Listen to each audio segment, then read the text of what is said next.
Shalom Bapak Ibu semua yang dikasihi oleh Tuhan, Shalom. lambaikan tangan semua yang bersuka cita dan diberkati Tuhan, puji Tuhan. Hari ini hari yang luar biasa, kita berjumpa kembali di dalam kesempatan yang sangat indah karena anugerah Tuhan selalu baru setiap saat. Perkenalkan, nama saya Pastor Lut. Saya akan bertindak sebagai host untuk ibadah and Christo Ministry hari ini. Dan saya berharap kita semua terus menyala-nyala untuk Tuhan. Dan cara kita hari ini nanti akan diawali dengan pujian, lalu kesaksian dari seorang hamba Tuhan yang sudah dipulihkan oleh Tuhan dan kita juga akan mendengarkan firman Tuhan. Mari Bapak Ibu kita mulai ibadah kita pada malam hari ini di Indonesia, siang di Eropa. Kita masuk ke dalam doa. Bapa di sorga, di dalam nama anak-Mu Tuhan kami Yesus Kristus, kami datang menghadap Engkau ya Bapa. Ya, Tuhan. Sehati kami mau menyenangkan hati Tuhan. Kami mau menyenangkan Engkau ya Tuhan. Biarlah seluruh hidup kami adalah persembahan yang kudus, yang berkenan di hadapan-Mu ya Tuhan. Kami mengucap syukur kalau sampai hari ini kami ada. Semua karena anugerah Tuhan semata. Kami diberkati oleh Tuhan dengan kekuatan dan kesehatan. Dan kami percaya Tuhan terus menopang kami. Tuhan, Engkau sungguh baik, dan Engkau sangat baik. Kami serahkan ibadah kami, dari awal, pertengahan, hingga akhir. Biarlah hanya kemuliaan Tuhan saja yang dinyatakan. Amin. Kami mau memberikan yang terbaik. Ya, Tuhan. Untuk waktu yang singkat ini, Bapa. Urapi setiap kami, di dalam nama Tuhan Yesus. Haleluya. Amin. Amin. Bapak Ibu yang dikasihi Tuhan, and Christo Ministry merajut kasih untuk menuai jiwa-jiwa, menjadi berkat bagi kota dan bangsa. Kita akan mulai ibadah kita, dan saya harus persilahkan Bapak Derikson sejabat untuk memimpin kita di dalam pujian dan penyembahan. Ya, shalom buat semuanya. Terima kasih buat kita bertemu kembali dalam ibadah and Christo Ministry. Kita memuji Tuhan dan tak habis-habisnya kita selalu memuji Dia, sebab hanya Dia yang layak ditinggikan dan diagungkan.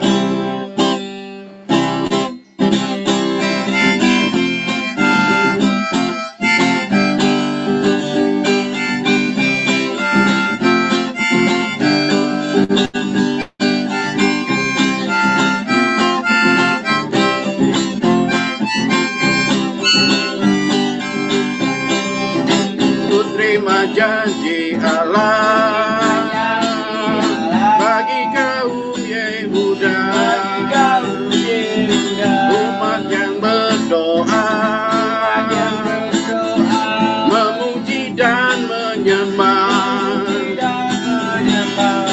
Inilah saat yang dinanti, firman Allah telah digenapi.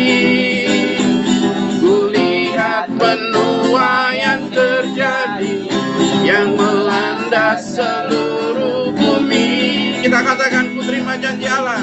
Haleluya. Ku terima janji Allah bagi kaum Yehuda, umat yang berdoa, memuji dan menyembah.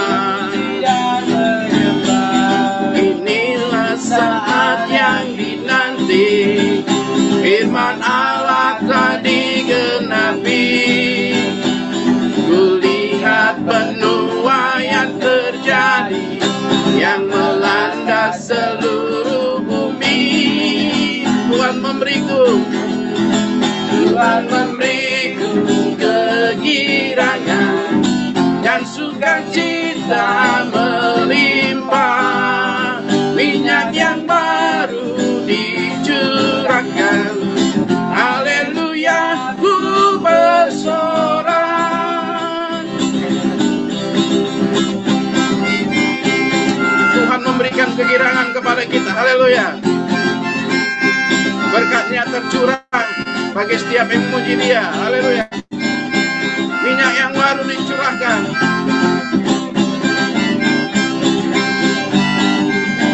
Katakan, ku terima janji Allah. Ku terima janji Allah bagi kaum Yehuda, umat yang berdoa, memuji dan menyembah. Inilah saat yang dinanti, firman Allah telah digenapi.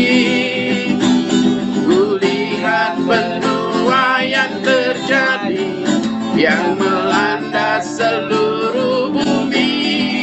Tuhan memberiku kegirangan dan sukacita melimpah. Minyak yang baru dicurahkan. Haleluya, ku bersorak. Tuhan memberiku kegirangan dan sukacita melimpah. Minyak yang baru dicurahkan. Haleluya, ku bersorak. Haleluya, ku bersorak. Haleluya, ku bersorak. Haleluya.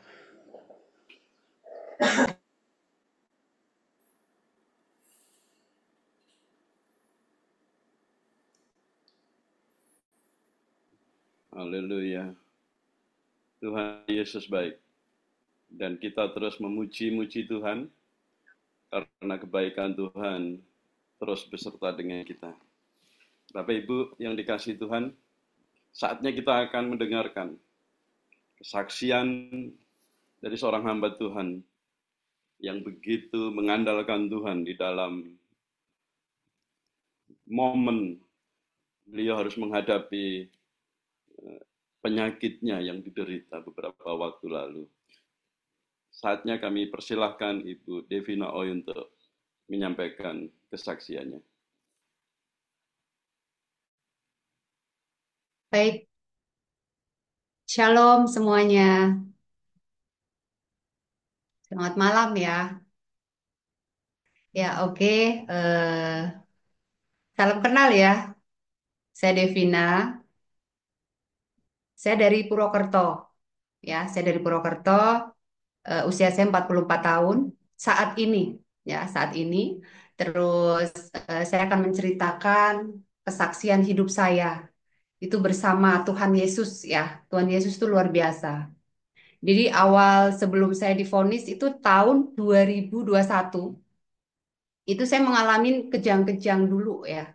Jadi saya mengalami kejang-kejang dulu 1 kali, 2 kali, 3 kali, 4 kali sampai di 20 harinya tuh saya mengalami 12 kali kejang-kejang.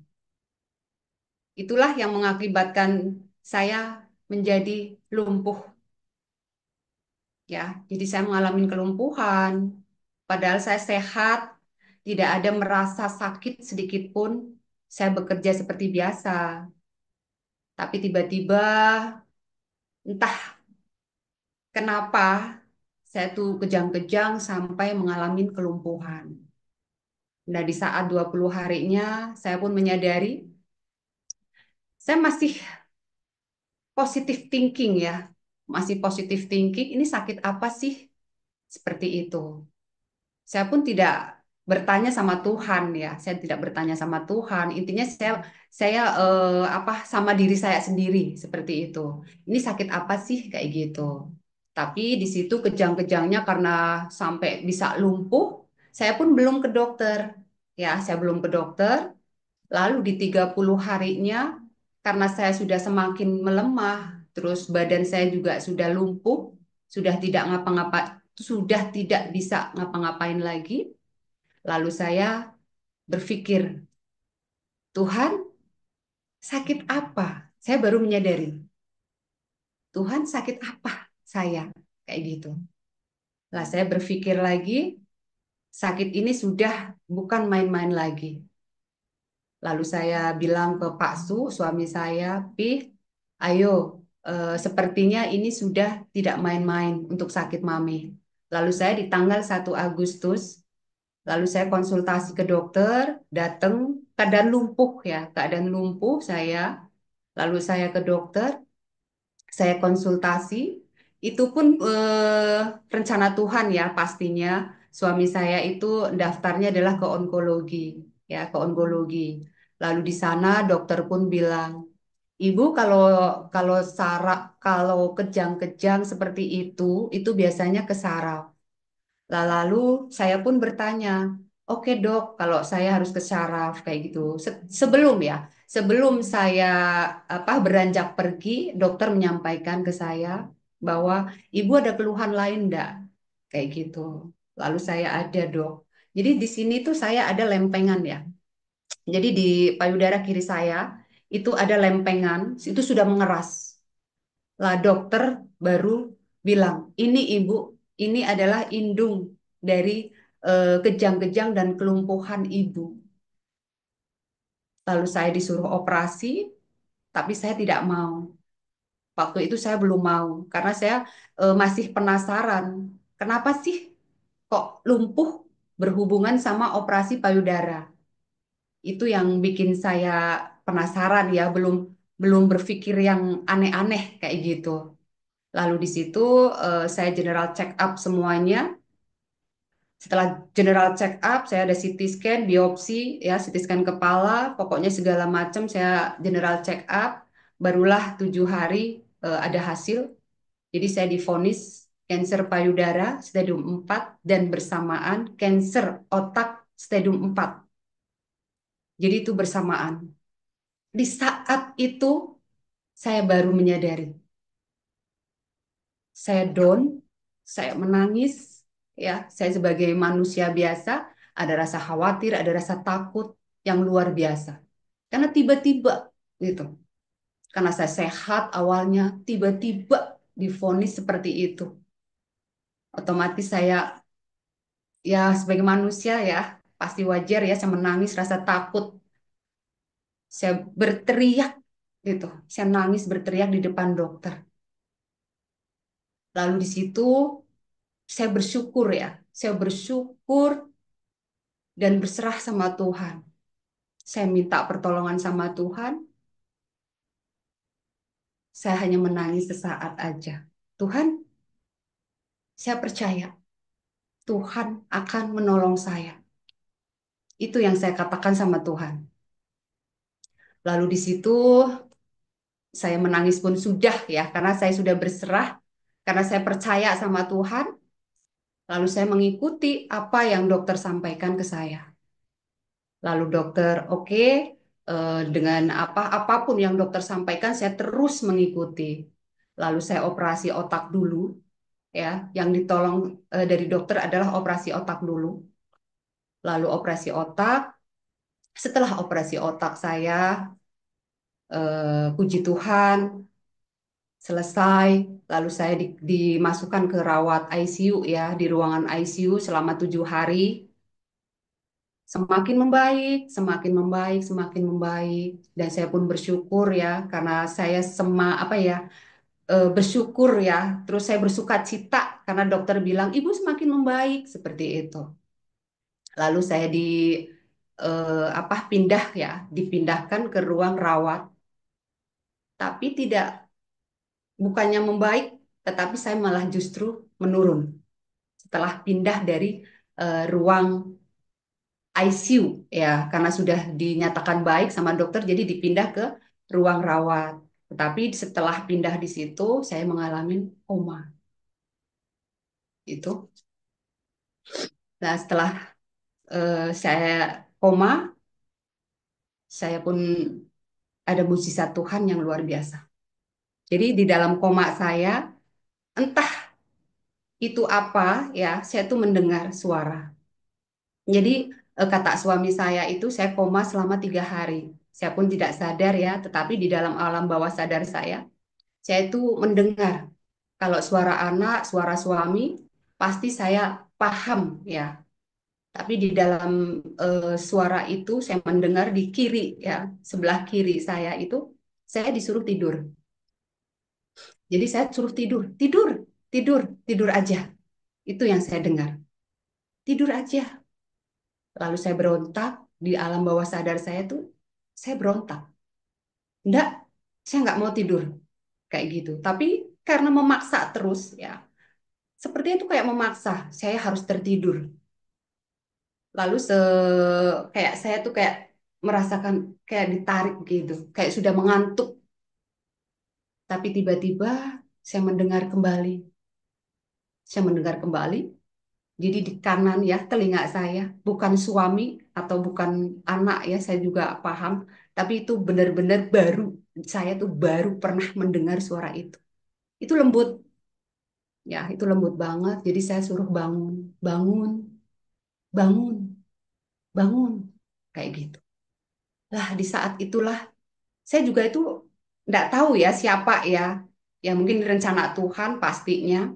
Lalu di situ kata suami di 3 harinya saya tuh terbangun. Tetapi terbangun itu pun hanya memuntahkan air aja. Jadi air itu begitu banyak sampai membasahi tubuh saya.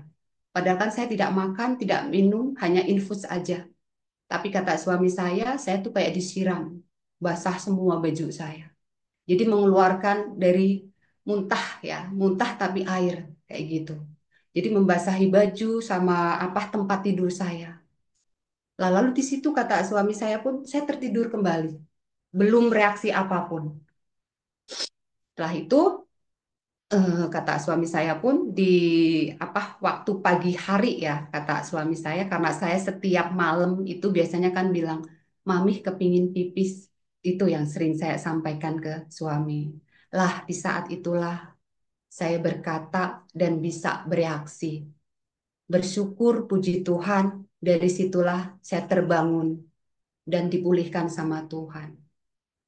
Lah di situ pun saya juga ada apa ya mendapat firman ya di saat koma saya itu setelah itu saya mendapat firman itu saya mendapat adalah Filipi 4 ayat 13 itu yang saya sampai saat ini saya imani terus ya jadi Filipi 4 ayat 13 segala perkara yang dapat kutanggung di dalam Dia yang memberikan kekuatan kepadaku itulah yang memberikan kekuatan saya sampai saat ini. Setelah itu bersyukur, puji Tuhan ya, saya bersuka cita, bergembira, saya selalu memuji Tuhan. Terima kasih Tuhan Yesus sudah pulihkan saya dari koma. Setelah itu saya pun harus kembali lagi ke dokter onkologi, karena kan berbeda rumah sakit ya, otak, onkologi ya, ini yang payudara, saya harus kembali lagi. Itu saya operasi payudara kiri saya.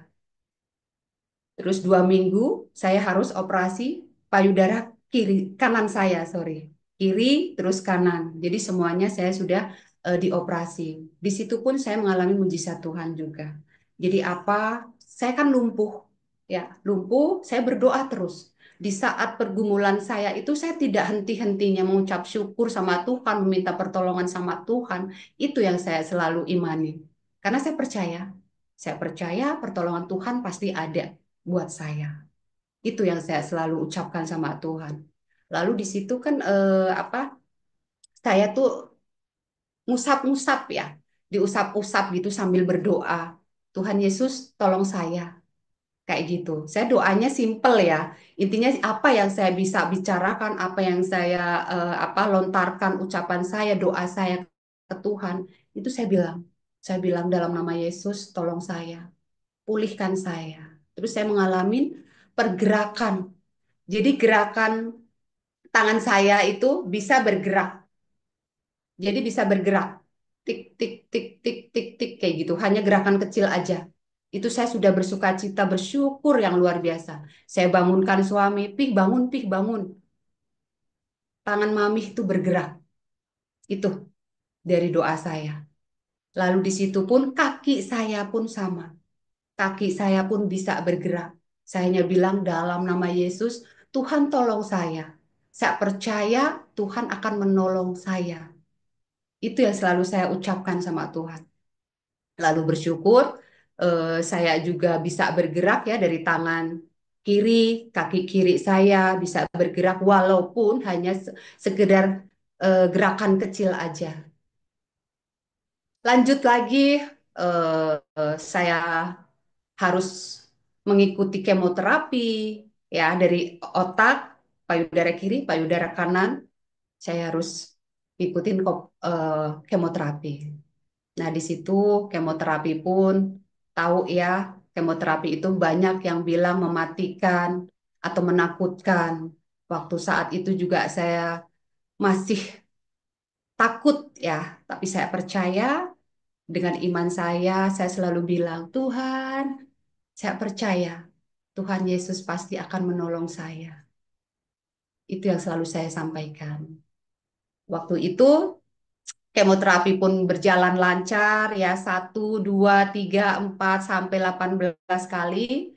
Saya puji Tuhan bisa melewatinya.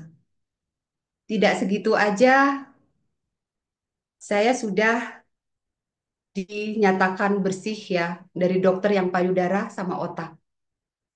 Tidak selesai di situ. Tuhan beri izinkan saya kembali. Saya harus mengalami divonis kanker ovarium stadium 3B. Jadi saya sudah tidak kaget lagi. Jadi saya tinggal, Tuhan mau kasih apa sih buat saya? Itu yang saya bicarakan sama Tuhan. Pokoknya saya ngikutin aja rencana apa yang terbaik buat saya, Tuhan. Saya akan mengikutinya. Lalu saya dioperasi, operasi rahim, operasi indung telur kanan kiri. Lalu saya operasi lemak perut. Terus karena sudah metastase ke kelenjar getah bening panggul kanan kiri, saya juga sudah dioperasi sama cairan asites 5 liter. Itu yang membuat saya perutnya buncit. Ya, perut saya buncit itu. Setelah itu saya juga harus menjalani kemoterapi 6 kali lagi. Bersyukur luar biasa. Tuhan itu sangat-sangat baik ya. Sudah menolong, dipulihkan. Dari berarti tahun 2023 saya selesai. Dinyatakan bersih dari sel kanker. Itu kesaksian saya ya. Jadi bersyukur apapun pergumulan saya, pergumulan semuanya itu saya tuh yakin dan percaya sama Tuhan Yesus bahwa Tuhan Yesus akan menolong setiap umat yang percaya. Itu ya. Terima kasih ya. Jadi itu kesaksian saya. Jadi dari awal sampai akhir, puji Tuhan dari evaluasi 1, 2, 3 sampai saat ini, dokter menyatakan ibu sehat, ibu bersih, dan ibu sembuh. Tinggal mengikuti proses-proses berikutnya. Itu kesaksian saya. Terima kasih dan selamat malam. Ya, jadi Tuhan Yesus itu benar-benar bagi saya tuh penolong ya. Jadi saya tuh merasa bersyukur yang luar biasa. Dan saya pun tidak waktu itu saya tidak menyalahkan Tuhan atau menyalahkan diri saya sendiri. Tapi malah justru dengan sakit yang saya alamin ini adalah sebagai anugerah yang indah buat saya, anugerah terbesar buat saya di dalam hidup saya. Ya, terima kasih. Itu sedikit kesaksian saya. Oke, saya kembalikan.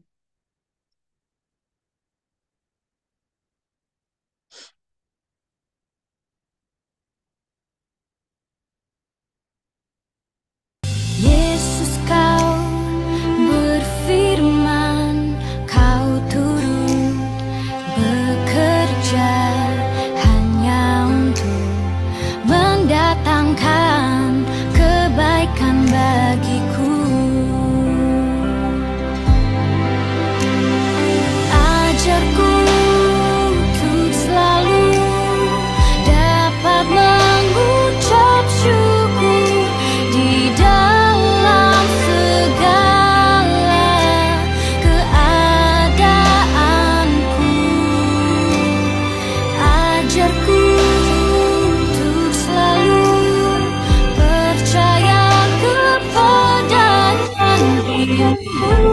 telah nyata di hidupku.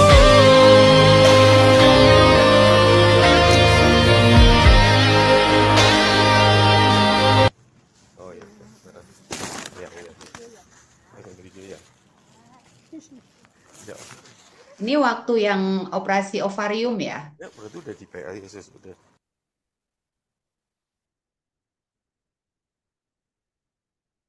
Ini suami saya. Bersyukur ya. Tuh. Begitu supportnya kepada saya.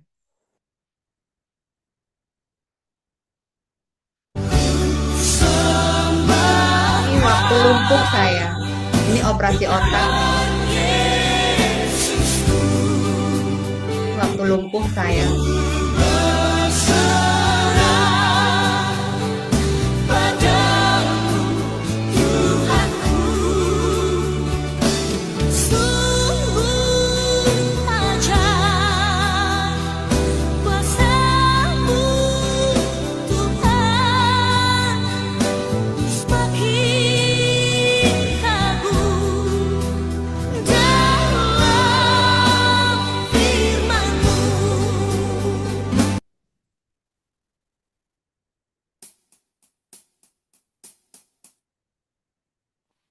Haleluya, haleluya. Puji Tuhan.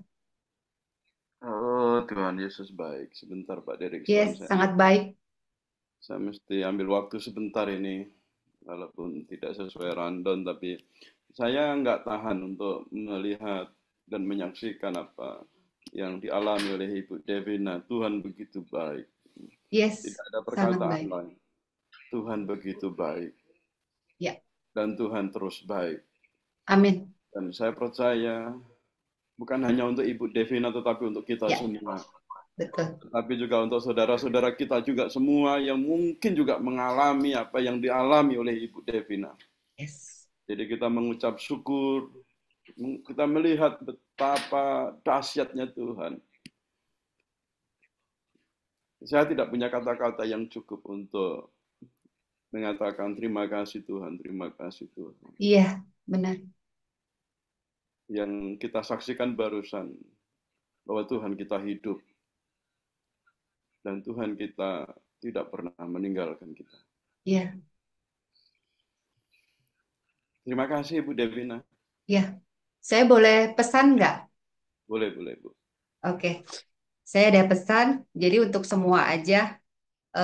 Jadi apapun ujian atau pergumulan dalam hidup kita, jadi berbaringlah dalam pelukan Tuhan. Dia akan menjagamu. Sebab dengan doa yang Tuhan, Tuhan Yesus tidak pernah tinggal diam. Jangan takut jika doa kita belum dijawab, karena Tuhan sedang merancang untuk kita rancangan yang baik dan tepat pada waktunya. Tuhan diam itu justru untuk menumbuhkan iman kita. Itu pesan saya buat yang hadir dan yang melihat ibadah Zoom di Cristo. Amin. Tuhan Yesus begitu baik, luar biasa dahsyatnya. Kemuliaan buat Tuhan. Ya. Ini kemuliaan buat Tuhan. Tuhan Amin. baik. Tuhan sungguh baik. Dia sangat baik. Yes. Oh, haleluya. Puji Tuhan. Terima kasih Bu Devina. Ya, sama-sama Pak. Saya nggak biasanya nangis kalau mendengar kesaksian. Tapi hari ini apa yang saya lihat di luar apa yang bisa saya bayangkan. Betapa baiknya Tuhan. Ayo silakan Pak Derikson, kita muliakan Tuhan. Ya, terpuji Tuhan. Ya, saya juga semakin kagum kepada Tuhan.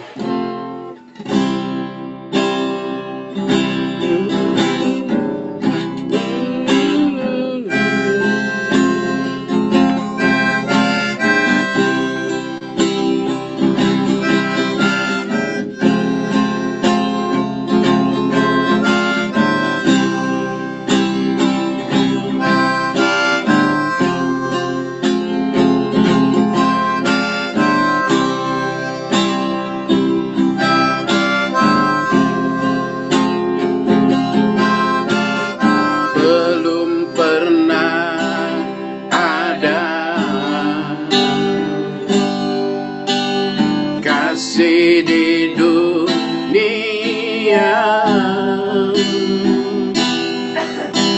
sanggup menerima diriku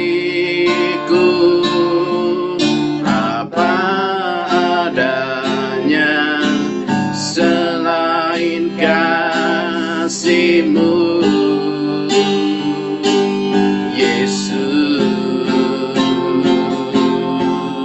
takkan ada lagi kasih seperti itu.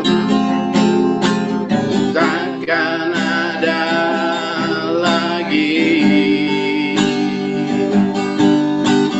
kasih seperti ini. Sanggup mengubahkan hidupku menjadi baru, selain kasih-Mu, Yesus. Kami kagum akan Engkau Tuhan, haleluya. Kau ku kagumi dalam hati, kasih-Mu tiada duanya. Sampai kini ku akui kasih-Mu tiada duanya. Kami semakin kagum akan Engkau Tuhan. Mujizat-Mu masih terjadi Tuhan. Kau menyembuhkan, memulihkan kami Tuhan. Kami menyembah Engkau Tuhan, sebab hanya Engkau yang layak ditinggikan. Dan segala perkara dapat kami tanggung di dalam Engkau Tuhan. Haleluya. Sungguh tiada lagi kasih seperti itu. Sungguh tiada lagi kasih seperti ini. Sanggup mengubahkan hidupku menjadi baru, selain kasih-Mu, Yesus. Kami mengagumi Engkau Tuhan, haleluya. Kau ku kagumi dalam hati, kasih-Mu tiada duanya. Sampai kini ku akui kasih-Mu tiada duanya. Ku kagumi dalam hati, kasih-Mu tiada duanya. Sampai kini ku akui kasih-Mu tiada duanya. Haleluya Tuhan, kasih-Mu tiada duanya Tuhan. Tiada yang mustahil bagimu Tuhan. Engkau yang dahulu, sekarang, dan selamanya. Haleluya, haleluya, haleluya.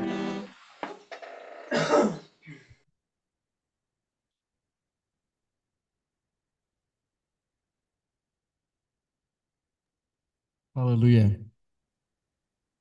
Baik, Bapak Ibu yang terkasih dalam Tuhan, kita sudah diberkati sekali dengan kesaksian yang luar biasa dan pujian juga yang kita bisa berikan kepada Tuhan dengan sebuah pengakuan. Apalagi yang bisa kita katakan, selain kita tahu kasih-Nya itu mengcover segalanya.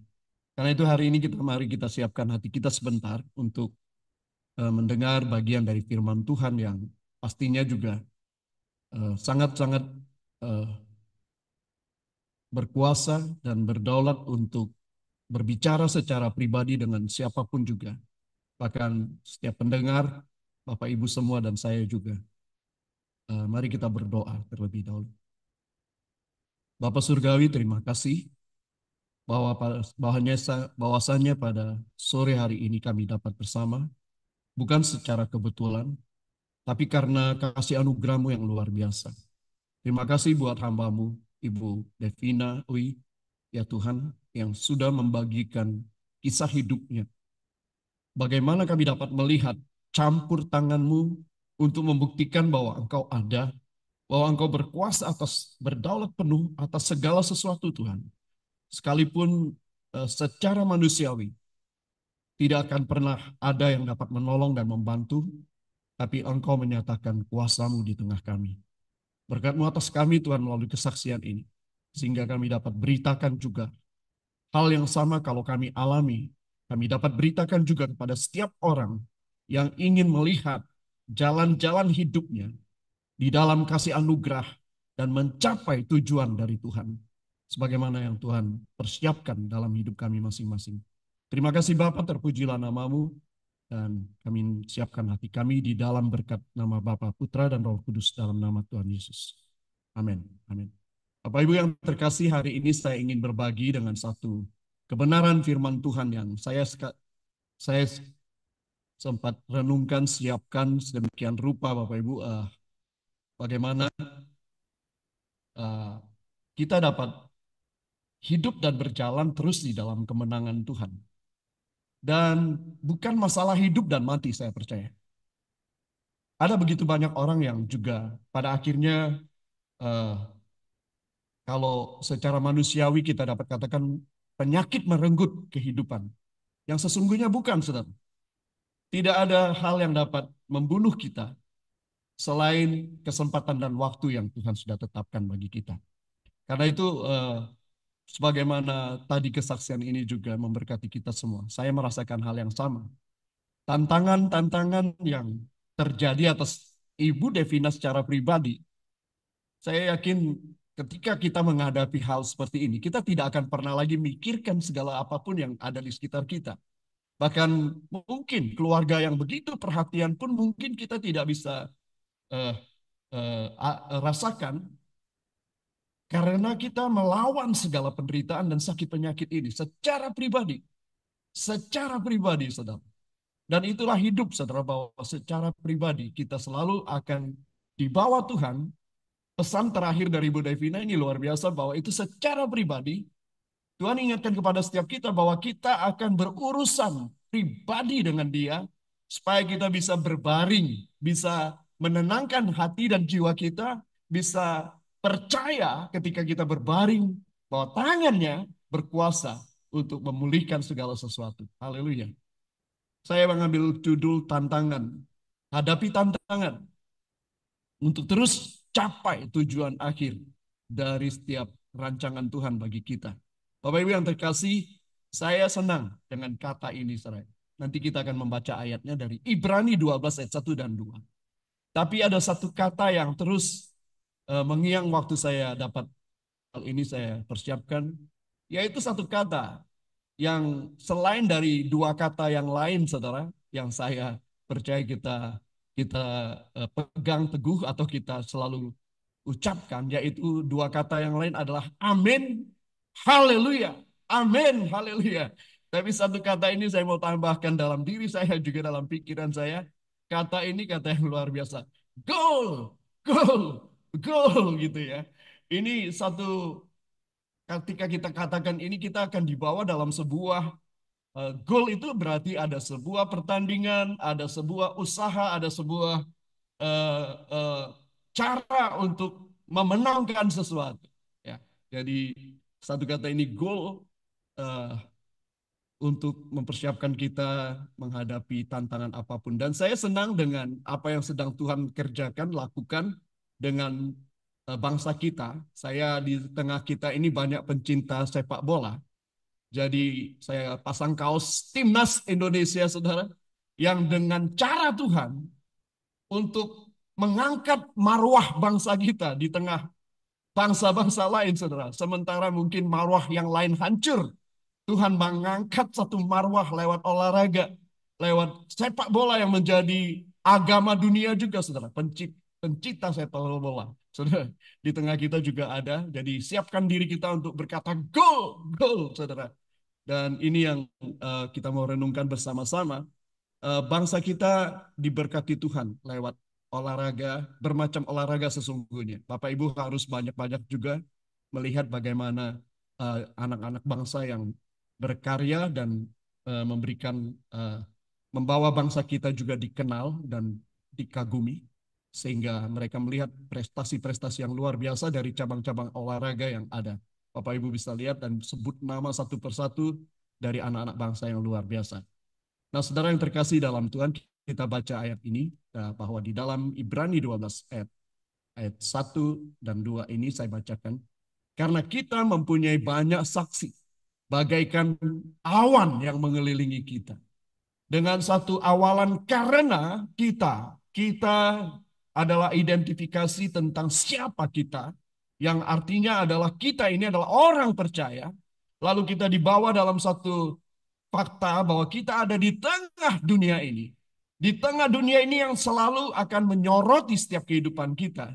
Tapi ada pernyataan bahwa kita mempunyai banyak saksi, punya banyak teman-teman, saksi-saksi kebenaran, baik yang sudah berlalu maupun yang ada. Dari Ibrani 11 pasal sebelumnya kita melihat banyak catatan-catatan tentang murid-murid Tuhan yang menjadi saksi kebenaran, sekalipun nyawa, sekalipun penderitaan yang besar harus dihadapi.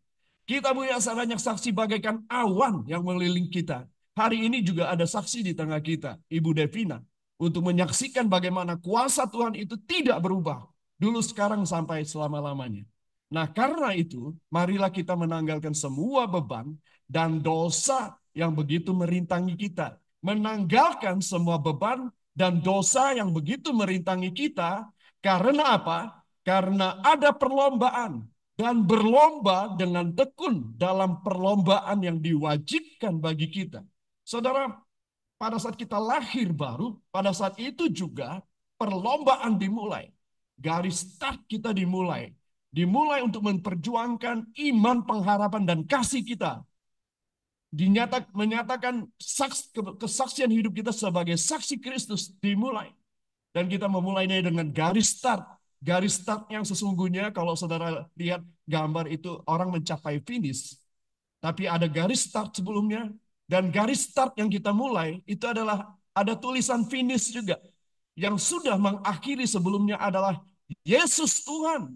Yang sudah menyelesaikan segala sesuatu yang kita harus mulai sejak kita percaya. Sejak kita menjadi lahir baru, kita memulai di dalam kemenangan Yesus. Yesus telah melaksanakan perlombaan yang diwajibkan bagi dia juga. Dan dia sudah finish. Dan kita memulai kembali di bawah, di atas garis finishnya, dan kita memulai segala sesuatu. Ayat 2 menjelaskan lebih lanjut, karena itu marilah kita melakukannya dengan mata yang tertuju kepada Yesus. Yesus di depan kita. Yesus yang sudah memulai segala sesuatu. Mata yang tertuju kepada Yesus yang memimpin kita dalam iman, dan yang membawa iman kita itu kepada kesempurnaan. Kepada kesempurnaan ada akhir dari sebuah perjuangan iman kita. Sempurna, saudara. Yang dengan mengabaikan kehinaan, tekun memikul salib ganti sukacita yang disediakan bagi dia, yang sekarang duduk di sebelah kanan tahta Allah. Haleluya, saudara. Dan saya mengamati kata goal ini dan senang sekali ketika saya melihat dalam satu tayangan YouTube pengajaran. Kalau Bapak Ibu bisa lihat juga ada Dr. Rita Wahyu Wulandari. Dia ahli berbahasa Ibrani, dia juga seorang pengajar yang luar biasa, baik sekali. Bapak Ibu bisa lihat konten-konten YouTube dan pengajarannya. Dan dari dia saya mendapatkan penjelasan itu, saudara. Bahwa goal itu sesungguhnya adalah kata yang berakar berasal dari bahasa Ibrani. Oh iya, ada dari bahasa Ibrani, yaitu galal. Ada angkanya, Bapak Ibu bisa lihat di kitab bahasa Ibrani kita, ada nomornya, pelafalannya gaulal, gaulal, saudara. Nah, artinya apa? Galal ini artinya adalah menggelindingkan, mendorong, menyerahkan, membawa diri kita, menyerahkan sepenuhnya kepada Tuhan, segala perbuatan kita kepada Tuhan, maka terlaksanalah segala rencanamu. Amsal 16 ayat 3. Dikatakan serahkan, dorong, gelindingkan. Kata ini saudara bisa lihat lebih jelas ya di kitab bahasa Ibrani atau penjelasan arti kata ini, dan mungkin Bapak Ibu bisa melihatnya. Itu berbicara tentang satu goal, saudara, satu hal yang ingin kita capai, yang dengan suatu buah kesadaran dari kita bahwa apapun yang ada, yang menjadi hasrat, menjadi kerinduan, menjadi keinginan kita untuk menjadi sesuatu, saudara. Ketika kita serahkan kepada Tuhan, saudara, maka itu akan mendapatkan garis perhentiannya. Mungkin belum garis akhir, saudara, karena kita nggak mau cepat-cepat pulang ke rumah Bapa. Tetapi kita mendapatkan terminal-terminal pencapaian kita. Sehingga hari demi hari, waktu demi waktu, dengan rancangan Tuhan yang sempurna, saudara, kita memasuki setiap terminal. Kalau saya menggambarkannya seperti kita memasukkan kepingan puzzle dalam sebuah gambar ilahi yang luar biasa. Dan kita memegang kepingan itu bersama Tuhan. Kita dibawa Tuhan untuk memilih kepingan yang tepat. Jalan-jalan mana yang kita mau jalani. Lalu tangan Tuhan menolong kita. Dan kita serahkan tangan Tuhan menolong kita. Maka kita mendapat kepingan yang tepat untuk masuk di dalam pola-pola dari puzzle itu, saudara. Kita pernah alami bahwa puzzle ini salah. Oh, salah gambarnya. Oh, salah gambarnya. Oh, salah. Baru kemudian merenungkan, melihat segala sesuatu, kita pilih yang paling tepat dan masuk. Gambar mulai terlihat. Gambar semakin sempurna sampai kesempurnaan tadi yang dikatakan di dalam Ibrani pasal 12 tadi, saudara. Nah, saya senang bahwa saya pencinta sepak bola juga, dan apalagi ketika kita bisa melihat bangsa kita akan masuk ke Piala Dunia, saudara. Dan ini menjadi suatu usaha pencapaian yang luar biasa. Ada peristiwa-peristiwa pergantian pelatih timnas kita yang dicintai banyak netizen. Sintayong diganti lagi dengan dari Belanda supaya ada hal-hal yang lebih baik. Dan mari kita doakan, saudara, tahun depan dalam proses Maret ini sampai Juni nanti, timnas kita bisa masuk ke jajaran Piala Dunia. Itu sesuatu sejarah yang luar biasa, saudara, yang kita bisa lihat. Ini sebuah pencapaian. Dan saya percaya bukan berjalan begitu saja, tapi ada rancangan Tuhan yang luar biasa buat bangsa kita. Nah, ada lima macam goal supaya kita sedikit memahami sepak bola sebenarnya. Tapi ini berkaitan dengan apa yang kejadian-kejadian dalam hidup kita. Yang pertama adalah gol resmi. Ini istilah di dalam sepak bola ya. Gol resmi itu apa, saudara? Adalah gol yang sah gitu ya. Dalam pertandingan pemain maju, ada strategi, kemudian bergantian, berbagi, kemudian sampai di depan gawang, ditembakkan dan gol. Tidak ada masalah, tidak ada hal yang salah, gol resmi, sah gitu ya. Kedua, ada gol emas. Gol emas ini, saudara, adalah gol yang akhirnya memenangkan, ya, yang memenangkan pertandingan itu. Dalam hidup kita juga, saudara, kita mempunyai pencapaian-pencapaian yang biasa kita capai dengan pertolongan Tuhan juga pastinya, tapi kita juga sekolah baik-baik, sekolah tinggi, lalu kita punya rencana ini kita kerjakan, kita juga punya peluang bisnis, kita kerjakan dan berjalan dengan baik. Itu seperti gol resmi tadi, dan gol emas itu ketika kita menyelesaikan itu, dan kemudian saudara, kemudian kita harus pulang ke rumah Bapa dan kita membawa satu piala, trofi, artinya kita membawa suatu tiket untuk ada bahwa kita sudah menyelesaikan, memenangkan pertandingan dengan memberikan gol penentu kemenangan. Gol penalti, saudara, itu terjadi ketika ada lawan, ada pihak lawan kita, dia membuat kesalahan, entah dia tackle atau menjatuhkan dengan cara yang salah, atau tersentuh tangannya sampai handsball, lalu wasit melihat itu ada di dalam area kotak penalti, saudara, maka dia harus kena hukum. Tim lawan kita kena hukum dengan tendangan bebas sekitar 12-an langkah di depan gawang, dan itu biasanya, saudara, itu biasanya pasti masuk bolanya, dan pasti masuk. Ya, dalam hidup kita juga kita kadang-kadang harus mengalami konsekuensi dari dosa kita.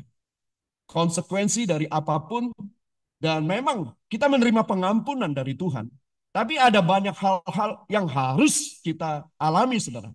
Kalau saya tidak bijaksana dengan tubuh saya, saudara, kayak tetap saja bandel, saya tetap saja melakukan apa yang saya inginkan, maka ada penalti, yaitu apa, saudara?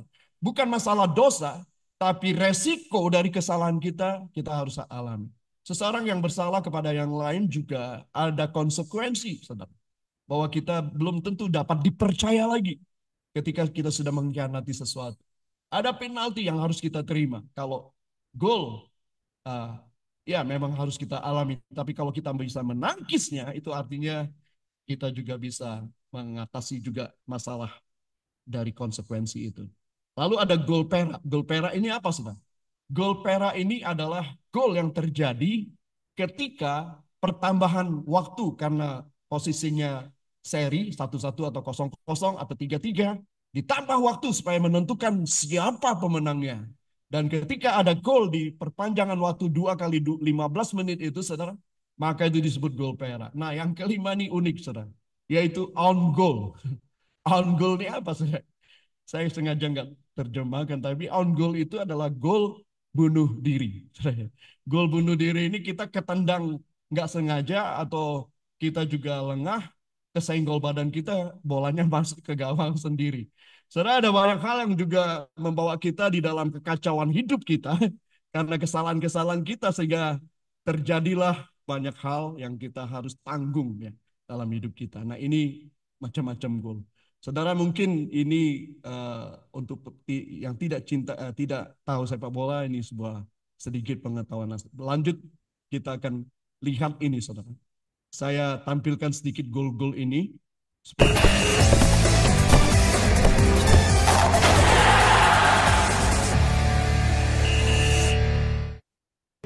Halo Cebol Mania, kembali lagi bersama kami di Cerita Bola.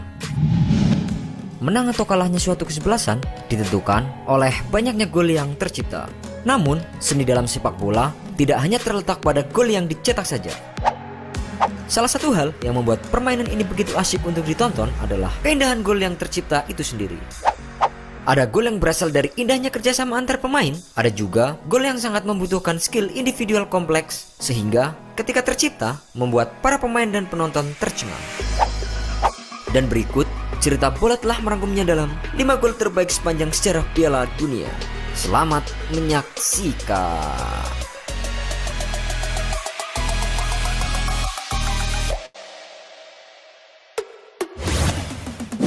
Dennis Bergkamp. Dennis Bergkamp adalah salah satu pemain di generasi emas Belanda yang pernah mencetak gol yang sangat menghebohkan para penonton dan komentatornya. Gol tersebut diciptakan di menit ke-89 dalam laga semifinal melawan Argentina yang juga berlimpah bintang. Diego Maradona. Maradona juga berhasil mencetak gol yang fantastis di Piala Dunia. Dalam waktu sekitar 10 detik, ia berhasil menempuh jarak sekitar 60 meter dan berhasil melewati 4 pemain. Tak hanya sampai di situ saja, Maradona juga berhasil mengecoh sang kiper dan berhasil mencetak gol cantik ke gawang Inggris. Selain terciptanya gol individual terbaik, Maradona juga berhasil melesatkan gol yang paling kontroversial yang dikenal. Ya, Bapak Ibu, mungkin itu sekitar pertandingan sepak bola, kalau tidak semua tentu suka ya. Eh, Bapak Ibu yang terkasih dalam Tuhan, bahwa pencapaian gol itu bisa dalam lewat kerjasama atau keahlian pribadi, tetapi itu semua sebagai sebuah usaha, saudara, untuk kita dapat memenuhi apa yang menjadi tujuan kehidupan kita. Dalam sebuah pertandingan, saudara, kalau pertandingan pasti ada musuh yang kita harus hadapi, saudara. Ada lawan yang tidak pernah akan membiarkan keberhasilan atas usaha kita. Karena itu dalam perjuangan itulah kita akan selalu membutuhkan satu tim, satu kerjasama, baik itu di dalam mulai dari keluarga inti kita. Tadi dalam kesaksian ibu tadi, bahwa keluarga begitu mensupport dan dan ibu juga dapat alami suatu pertolongan atau kekuatan baru melalui perjuangan itu, sehingga dia dapat melewatinya bersama-sama dengan keluarga, suami dan anak-anak. Nah, ada poin ini Bapak Ibu yang saya ingin sampaikan, bahwa dalam perjuangan inilah mengapa kita harus siapkan diri kita.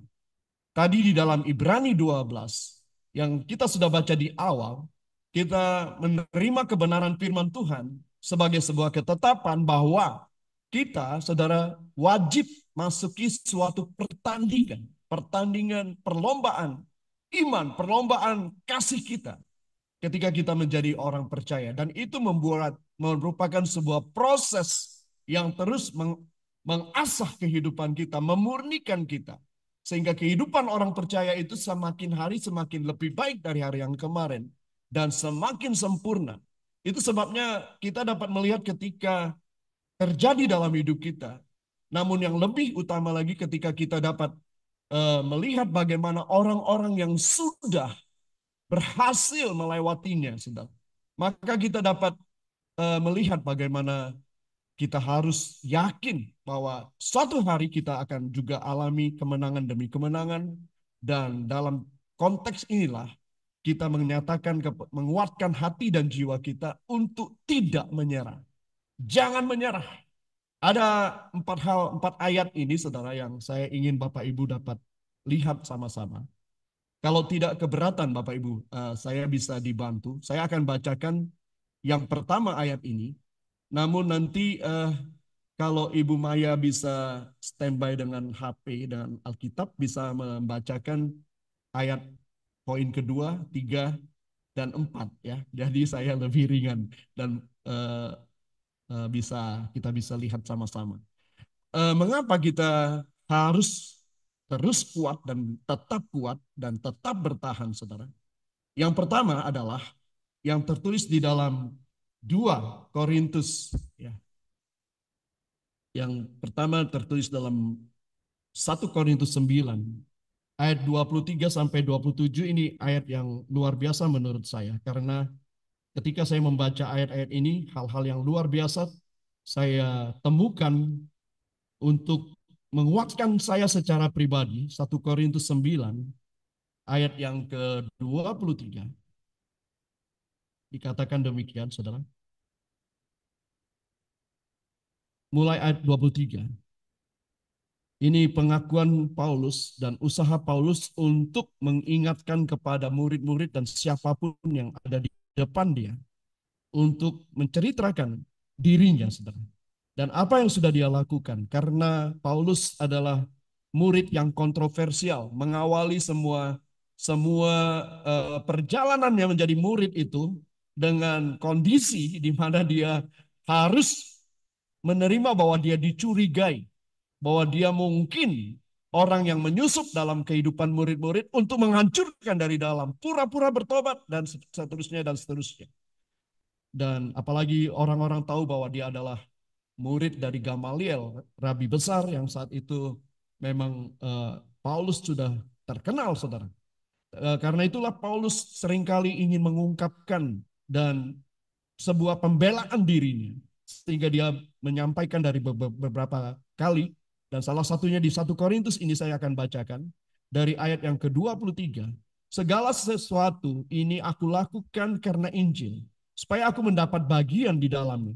Tidak tahukah kamu bahwa dalam gelanggang pertandingan semua peserta turut berlari, tetapi bahwa hanya satu orang saja yang mendapat hadiah? Karena itu larilah begitu rupa, sehingga kamu memperolehnya. Tiap-tiap orang yang turut mengambil bagian dalam pertandingan menguasai dirinya dalam segala hal. Mereka berbuat demikian untuk memperoleh suatu mahkota yang fana. Ya. Tetapi kita untuk memperoleh satu mahkota yang abadi. Sebab itu aku tidak berlari tanpa tujuan. Dan aku bukan petinju yang sembarang saja memukul. Tetapi aku melatih tubuhku dan menguasainya seluruhnya.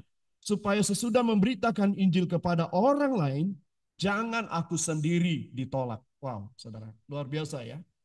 Nah, Bapak Ibu yang terkasih dalam Tuhan, ada arah yang Tuhan sudah tetapkan. Ada perlombaan yang diwajibkan.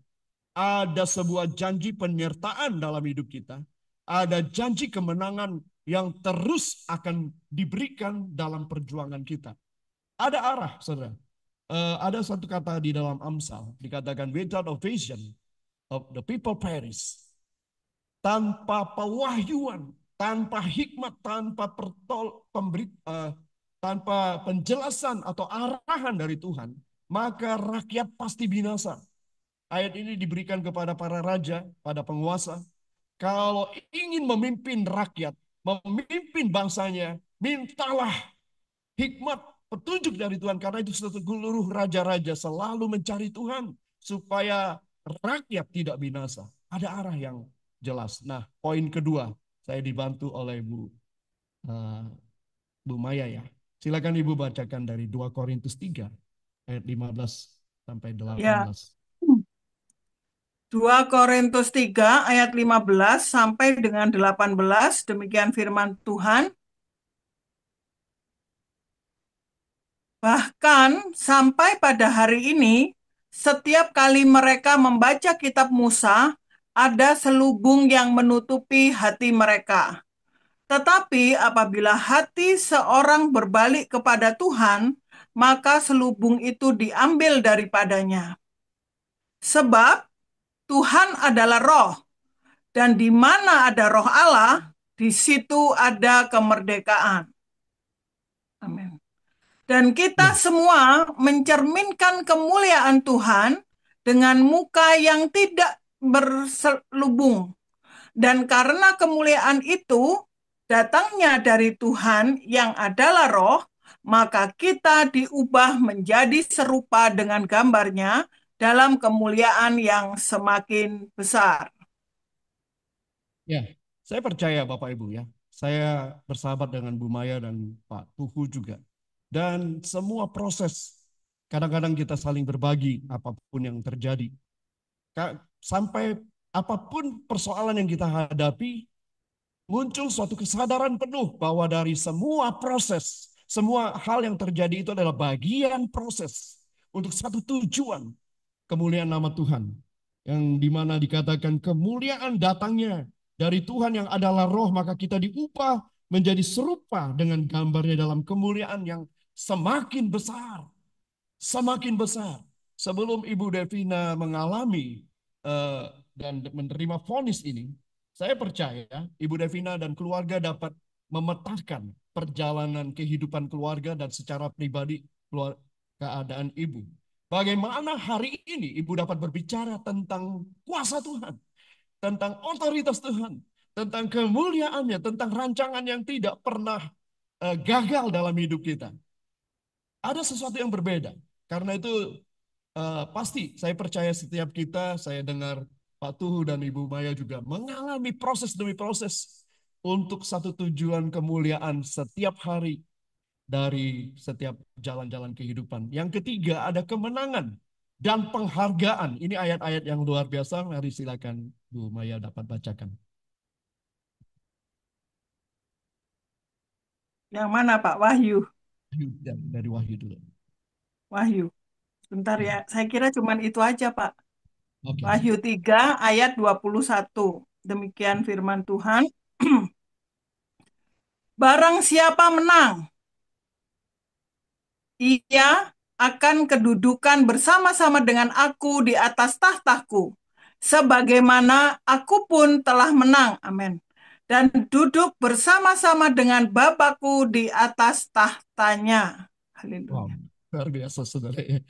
Eh, luar biasa saudara ya. Tuhan sendiri bilang bahwa siapa yang menang, artinya kita ditantang, kita diberi chance, diberi sebuah kesempatan, tantangan untuk memperjuangkan saudara. Sehingga yang menang artinya orang-orang yang bertahan dalam standar yang Tuhan tetapkan bersama dengan dia saudara. Mengalami satu pemuliaan dan penghormatan penghargaan. Yohanes 12 ayat 26. Ya. Demikian firman Tuhan.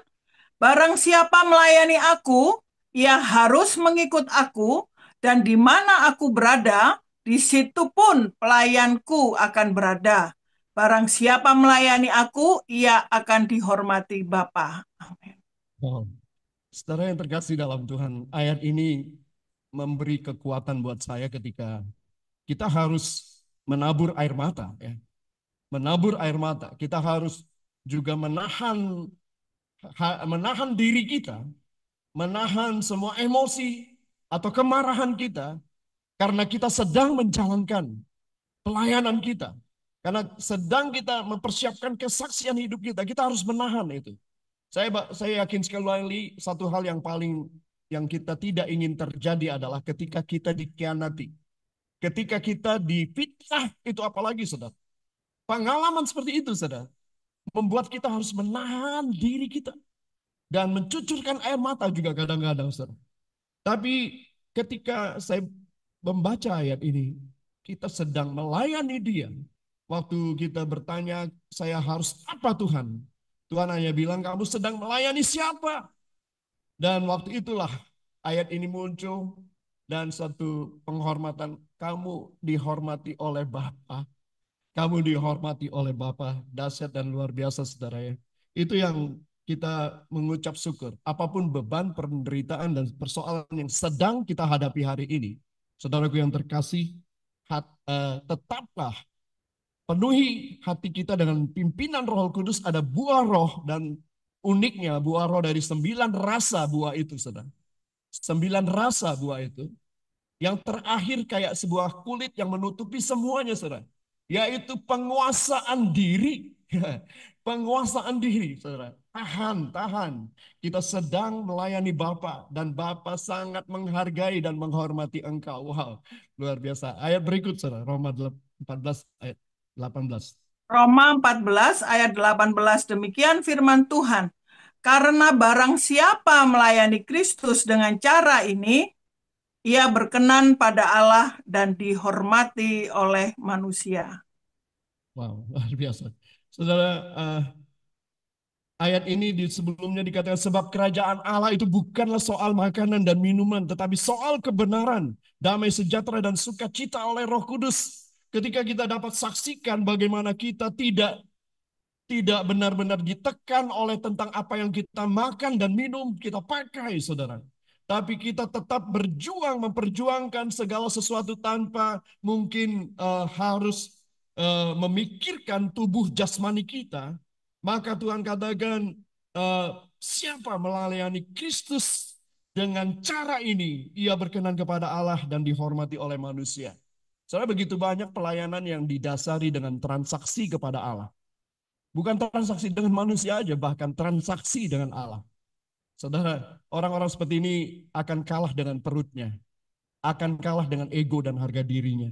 Itu sebabnya kalau Tuhan katakan, kalau kita melayani dia, dalam kerajaan Allah bukan soal makanan dan minuman. Bukan soal harga diri kita lagi, saudara. Maka damai sejahtera, sukacita Roh Kudus dan kebenarannya akan memenuhi kita, dan yang lebih juga dihormati oleh manusia. Saudara, mungkin kita saling mengagumi satu dengan yang lain. Tapi di balik kekaguman kita, saya mengagumi Pak Derikson mengagumi Pak Paul mengagumi Pak Soeharto, misal seperti itu. Tapi di balik kekaguman kita terhadap teman sahabat kita, di balik itu ada perjuangan yang sudah mereka menangkan, yang dapat kita saksikan. Ada urapan dalam kehidupan mereka. Dan saudara, yang keempat, mengapa kita tidak harus menyerah, tidak boleh menyerah. Jangan menyerah, ya. Yang keempat, ada konsistensi dan fokus. Ini ayat terakhir, 2 Korintus 15. Silakan, Bu. 2 Korintus 11, Pak. Ya, 2 Korintus 11. 2 Korintus 11 ayat 25 sampai 31, demikian firman Tuhan. 3 kali aku didera, 1 kali aku dilempari dengan batu, 3 kali mengalami karam kapal, sehari semalam aku terkatung-katung di tengah laut. Dalam perjalananku, aku sering diancam bahaya banjir dan bahaya penyamun. Bahaya dari pihak orang-orang Yahudi dan dari pihak orang-orang bukan Yahudi. Bahaya di kota, bahaya di padang gurun, bahaya di tengah laut, dan bahaya dari pihak saudara-saudara palsu. Aku banyak berjerih lelah dan bekerja berat. Kerap kali aku tidak tidur. Aku lapar dan dahaga. Kerap kali aku berpuasa, kedinginan dan tanpa pakaian. Dan dengan tidak menyebut banyak hal lain lagi, urusanku sehari-hari yaitu untuk memelihara semua jemaat-jemaat. Jika ada orang merasa lemah, tidakkah aku turut merasa lemah? Jika ada orang tersandung, tidakkah hatiku hancur oleh duka cita?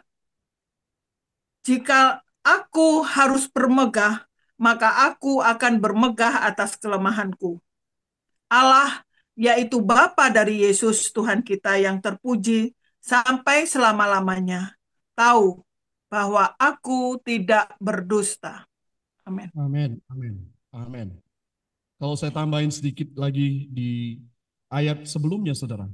Dikatakan ayat 22 dari apa yang Ibu Maya baca tadi. Tentang kalau Paulus mau egonya dan dia tidak menahan diri, maka dia akan berbangga. Dia akan tunjukkan siapa dia. Apakah mereka orang Ibrani? Aku juga orang Ibrani. Apakah mereka orang Israel? Aku juga orang Israel. Apakah mereka keturunan Abraham? Aku juga keturunan Abraham. Apakah mereka pelayan Kristus? Aku berkata seperti orang gila. Aku lebih lagi. Aku lebih banyak berjerih lelah. Lebih sering di dalam penjara. Didera di luar batas. Kerap kali dalam bahaya maut. 5 kali aku disesa orang Yahudi, setiap kali 40 kurang 1 pukulan. Ya, dilanjutkan apa yang Ibu Maya tadi baca. Sesuatu yang luar biasa dan dahsyat, saudara. Dan Paulus tidak menyerah. Paulus tidak menyerah. Saudara, yang memprihatinkan kita hari-hari ini, bahwa Injil yang seperti ini atau kesaksian yang seperti ini bukan kesaksian yang populer. Bukan sesuatu yang ingin dituruti oleh pelayan-pelayan Kristus. Tapi yang akan didengar adalah kesaksian bagaimana diberkati, bagaimana kehidupan berjalan lancar, bagaimana anak-anak studi dengan baik, bagaimana kita bisa berlibur ke luar negeri dan bisa melakukan sesuatu karena kita sudah melayani Kristus. Sesungguhnya aku layak menerima itu semua. Saudara, kita mengukurnya bahwa itu kita layak menerima semuanya. Artinya tidak salah, saudara, tidak pernah salah. Saya tidak menggugat itu, tetapi tentang Injil, bagaimana seseorang harus mengalami penderitaan itu tidak akan pernah populer. Dan seseorang yang mengalami seperti Paulus pasti tidak punya panggung untuk menceritakan hal-hal seperti ini. Ya, ini mungkin hal yang perlu kita renungkan bersama-sama, saudara. Dan saya ingin menyinggung sedikit tentang mengapa Paulus dapat melakukan itu semua, saudara. Mengapa Paulus dapat bertahan dan tidak menyerah? Karena dia tahu siapa dia. Karena eksistensi dirinya, dia tahu, saudara. Dia sudah menjadi orang yang tidak lagi, dia sudah selesai, kalau ada istilah orang-orang berkata, selesai dengan diri. Yaitu tentang kebutuhan akan aktualisasi diri. Yang satu-satunya yang dia akui adalah bahwa dia pelayan Kristus, bahwa dia ingin menyenangkan Tuhan. Bahwa dia satu-satunya yang ingin dia kerjakan adalah menyenangkan hati Bapa melalui pelayanan yang dipercayakan. Kalau kita belajar tentang kepuasan untuk kepuasan diri sendiri, Abraham Maslow ini kita sudah pernah baca, dia sudah seorang yang teoretikus istilahnya saudara. Dan dia menceritakan ada kebutuhan kita yang mendasar yaitu psikologi needs, di mana kita kebutuhan psikologi kita, kejiwaan kita, saudara, kita butuh perhatian, butuh pengakuan, validasi, itu dasar sekali, itu paling dasar. Lalu untuk keamanan, rasa aman, rasa nyaman adalah kebutuhan berikutnya. Lalu sosial, kebutuhan sosial di mana kita memiliki dan pengen disayangi, pengen dikuatkan, itu juga penting. Tapi itu bukan yang paling utama. Lalu kemudian kebutuhan akan penghargaan diakui dan kebutuhan tentang bagaimana kita tidak disepelekan, tidak dipandang sebelah mata. Ya itu juga kebutuhan kita. Tapi ketika orang mencapai pada puncaknya, saudara, dia tahu siapa dirinya. Dia tahu bahwa dia adalah sebagaimana Paulus ada dalam satu pernyataannya, aku ini tawanan roh. Aku ini tawanan roh. Karena itu kalau bicara tawanan, dia dibelenggu dan diikat. Yang enggak, dia harus mengikuti apa saja. Bukan karena dipaksa, tapi karena dia menyerahkan dirinya. Dan menyerahkan kepada Roh Kudus untuk menuntun dia, saudara. Bahkan dalam pelayanannya dia dilarang Roh Kudus, dia pernah melawan dan pernah juga dia berjuang untuk mendengar Roh Kudus. Saudara. Dalam cerita dia berkali-kali ingin ke Roma tetapi selalu ada hambatan dan dia taat. Dan kebutuhan-kebutuhan seperti hal-hal yang lain-lainnya buat Paulus itu bukan lagi menjadi kebutuhan utama. Yang utama adalah dia tahu dirinya dan siapa yang dia layani dan apa yang dia harus lakukan. Menyerahkan tubuhnya sebagai persembahan yang hidup, yang kudus, dan yang berkenan kepada Allah. Dan segala sesuatu ketika kita lakukan hal itu, maka Mazmur 1 ayat 1-3 itu, saudara, itu Mazmur terkenal juga. Diawali, saya mau katakan saja di Mazmur ini ditulis yang pertama, berbahagialah, berbahagia. Ada kebahagiaan, ya, melebihi apapun juga. Lalu diakhiri, ayat yang ketiga diakhiri kata apa? Berhasil, saudara. Apa saja yang diperbuat tangannya berhasil. Bahagia dan berhasil. Dua sisi mata uang yang harus jadi satu, saudara. Bahagia harus dalam keberhasilan. Tak mungkin bahagia kalau nggak berhasil. Saudara. Berhasil. Tapi kalau tidak bahagia, sebuah kehancuran juga dalam hidup kita. Tapi Tuhan ingin kita, keduanya kita dapatkan. Dan Mazmur 1 ayat 1-3 menjadi bagian yang tidak hanya kita nyanyikan. Tuhan adalah gembalaku, takkan kekurangan aku. Dan seterusnya. Tadi kata-kata Bu Devina. Ia membaringkan aku di padang yang tidur, tenang, tidur, aman engkau di dalamku. Ya luar biasa. Dan berikut saudara, satu hal lain yang Paulus alami tapi juga ditulis oleh Rasul Yohanes untuk mengingatkan tentang siapa identitas kita sendiri, saudara. Dan saya senang ayat ini. Ada dua kata tetap di dalam ayat ini. Tetap itu berarti tidak bergoncang, tidak berubah, tidak terkontaminasi oleh apapun. Seperti Ayub berkata, jikalau engkau menguji aku Tuhan, aku akan timbul seperti emas. Ayub berikrar seperti itu. Dan ayat ini dikatakan, bukan kamu yang memilih aku. Ini kata Tuhan kepada kita, tapi akulah yang memilih kamu. Dan luar biasa ini saya garis bawahi, aku telah menetapkan. Ada sebuah ketetapan, ada SK-nya saudara. Menetapkan kamu supaya kamu pergi. Supaya kamu pergi, kita harus pergi. Ini adalah perlombaan yang diwajibkan bagi kita. Dan menghasilkan buah. Dan buahmu itu juga tetap saudara. Karena kalau kita sudah melakukannya dengan ketetapan hati dan penyerahan total kepadanya, saudara, dan kita pergi menghasilkan buah, dan buah yang kita hasilkan dalam pimpinan Roh Kudus tentunya menjadi buah yang tetap. Artinya apa, saudara? menjadi bagian dari proses-proses kemuliaan yang perjalanan kita yang tadi dikatakan semakin hari semakin dipermuliakan oleh Tuhan. Ada kemuliaan itu berbicara tentang buah kehidupan yang kita hasilkan. Supaya apa yang kamu minta kepada Bapa dalam namaku diberikannya kepadamu. Saudara yang terkasih dalam Tuhan, masih ada ayat, saya bacakan, kita bisa baca sama-sama di layar, saudara. Ayat-ayat ini tentang perlombaan yang diwajibkan bagi kita. Kalau Anda ketik kata pertandingan di kolom di perjanjian baru, maka keluarlah ayat-ayat ini, saudara, tentang pertandingan. 1 Korintus 9, ayat ke-24. Tidak tahukah kamu bahwa dalam gelanggang pertandingan semua peserta turut berlari, tetapi bahwa hanya satu orang saja yang mendapat hadiah? Karena itu larilah begitu rupa sehingga kamu memperolehnya. Ayat yang ke-25. Tiap-tiap orang yang turut mengambil bagian dalam pertandingan menguasai dirinya dalam segala hal. Mereka berbuat demikian untuk memperoleh suatu mahkota yang fana, tapi kita memperoleh suatu mahkota yang abadi. Wow. Pertandingan kita diberikan mahkota yang abadi. Ayat 1 Timotius 6 ayat 12. Nanti yang 2 Timotius 4 ayat 7 saya minta Bu Maya lagi bacakan ya yang ayat yang terakhir ini. 1 Timotius 6 ayat ke-12. Bertandinglah dalam pertandingan iman yang benar dan rebutlah hidup yang kekal.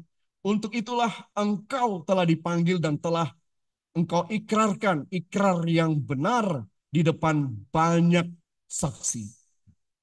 Luar biasa. Ayat berikut Bu Maya bisa bantu ya. Ya, ayat berikut adalah ayat yang akan saya tulis di batu nisan saya. Haleluya. Aku telah mengakhiri pertandingan yang baik, aku telah mencapai garis akhir, dan aku telah memelihara iman. Amin. Amin. Mencapai garis akhir dan mengakhiri dengan baik dan telah mencapai iman. Apa yang kita perjuangkan, ada pencapaian dan ada akhir, saudara. Seperti kata tadi kita sudah bahas, jangan pernah menyerah, saudara. Dan ayat terakhir ini tadi juga kalau Bu Maya bilang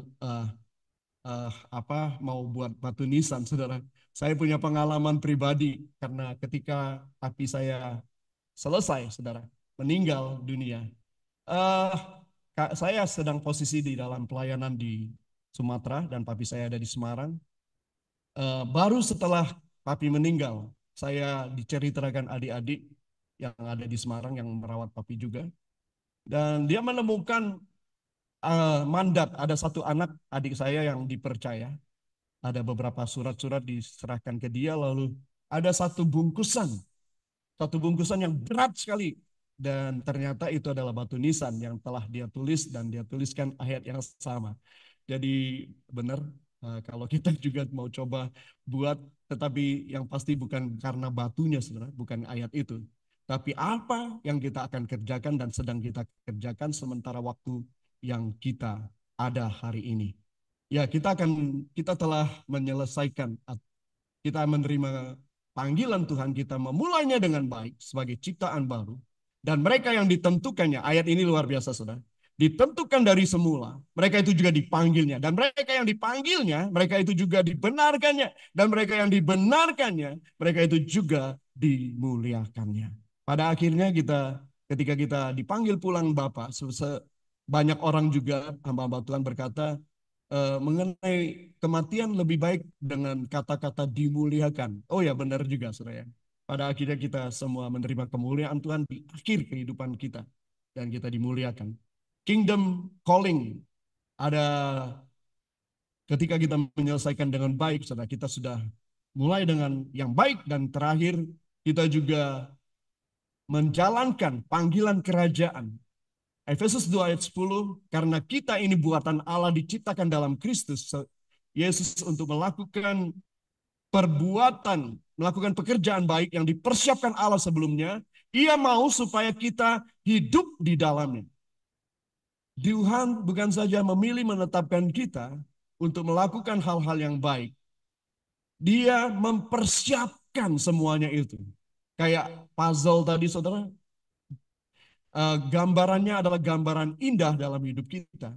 Tetapi Itu semua kita tinggal menyusunnya dan menaruhkannya pada cara dan waktu Tuhan, pada posisi yang tepat sehingga gambaran ilahi kehidupan kita dari lahir baru kita sampai pada hari kemuliaan kita di mana kita pulang ke rumah Bapa, kita akan mengalaminya, saudara. Tidak akan pernah kekurangan. Cari dahulu kerajaan Allah dan kebenarannya, maka sekaliannya akan ditambahkan dalam hidup kita. Pada akhirnya Bapak Ibu yang terkasih dalam Tuhan, mari kiranya renungan ini dapat mempersiapkan kita untuk terus hidup menyelesaikan semua apa yang Tuhan sudah persiapkan dalam hidup kita. Mari kita berdoa. Bapak, terima kasih untuk apa yang dapat kami dengar bersama-sama. Hamba mencoba menyampaikan dengan antusias, dengan sukacita, dengan penyerahan kepadamu Bapa. Tapi pasti ada banyak hal-hal yang Tuhan yang masih kurang dan sungguh yang tidak lengkap ya Bapa. Karena itulah kami bersama-sama dapat saling melengkapi satu dengan yang lain. Kami bersama-sama juga mengucap syukur bahwa detik sampai detik hari ini kami masih terus sebagaimana para nabi di perjanjian lama Tuhan, Musa dan seterusnya, memakai setiap tongkat yang mereka pakai sepanjang umur pelayanan mereka, dan mereka menggoreskan, oh Tuhan, goresan-goresan pengalaman pribadi di sekujur tongkat itu ya Tuhan, sehingga ada catatan bagaimana Musa berjalan bersama dengan Engkau, bagaimana para nabi yang lain juga berjalan bersama dengan Engkau. Tuhan, biarlah Engkau juga menolong kami untuk kami terus mengingat, mencatat setiap hal yang kami alami bersama Engkau sebagai sebuah catatan bagi kami untuk memperjuangkan hal-hal yang lebih baik di hari esok ya Bapak. Terima kasih Tuhan untuk setiap kami. Terima kasih untuk kebenaran firman-Mu. Terima kasih untuk kasih anugerah-Mu yang selalu ada bagi kami semua. Terima kasih untuk Indonesia for You ada untuk menjadi berkat bagi bangsa dan negara kami tercinta. Terpujilah nama-Mu Bapa, haleluya. Terpujilah nama-Mu ya Tuhan. Dalam nama Yesus kami mengucap syukur. Amin. Terima kasih Bapak Ibu, Tuhan memberkati. Amin. Ya, kita akan berdoa syafaat dipimpin oleh hambanya. Nanti di saat saya memimpin pujian, yang topik-topik doa, kalau ada yang mau didoakan, silakan di kolom chat ya, supaya hambanya nanti bisa mendoakan. Ya, seperti firman-Nya, jangan menyerah.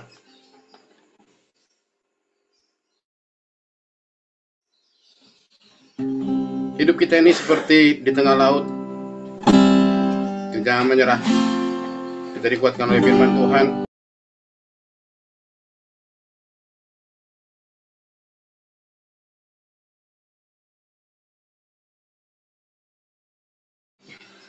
Mana?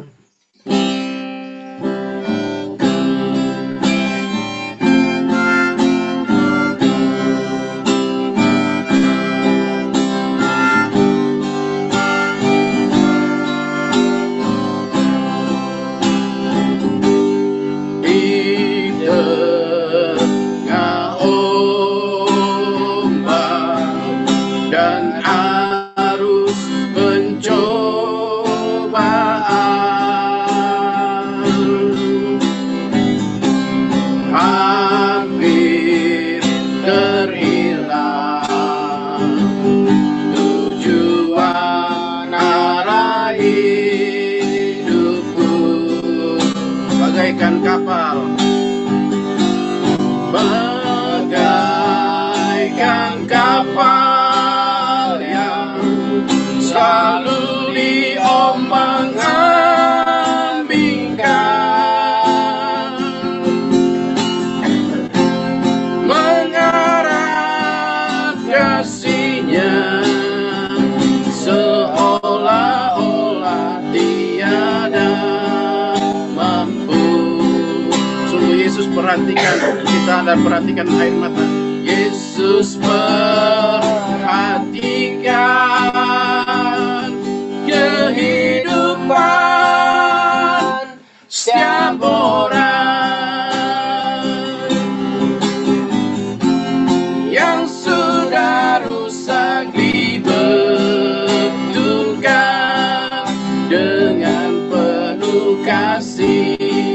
sayang. Yesus perhatikan setiap tetesan air mata. Dia mengenal hatiku yang penuh penyesalan dosa. Di tengah ombak dan arus pencobaan,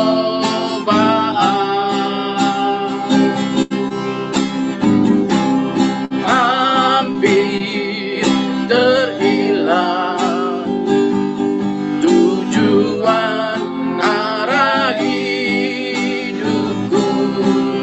Bagaikan kapal, bagaikan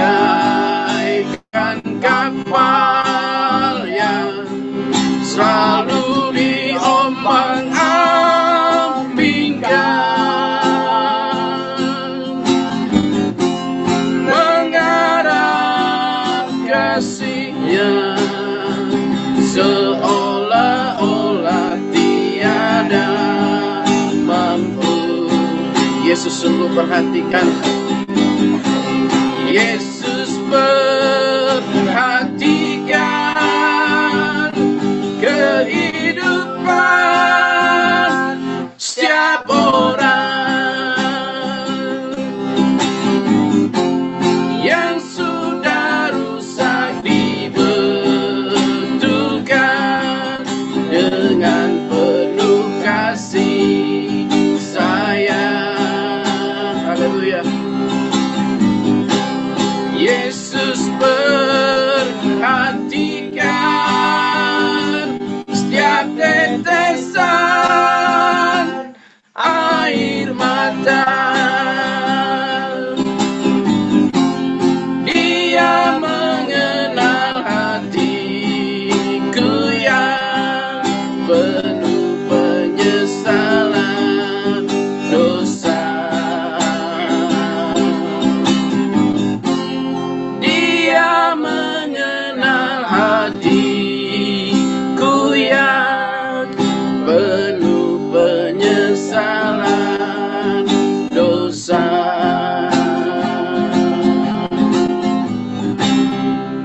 Haleluya.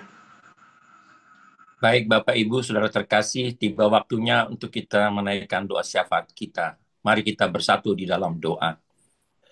Tuhan Allah Bapa Surgawi, Allah yang kami kenal dan kami sembah hanya di dalam satu nama, yaitu Yesus Kristus Tuhan dan Juru Selamat kami yang hidup.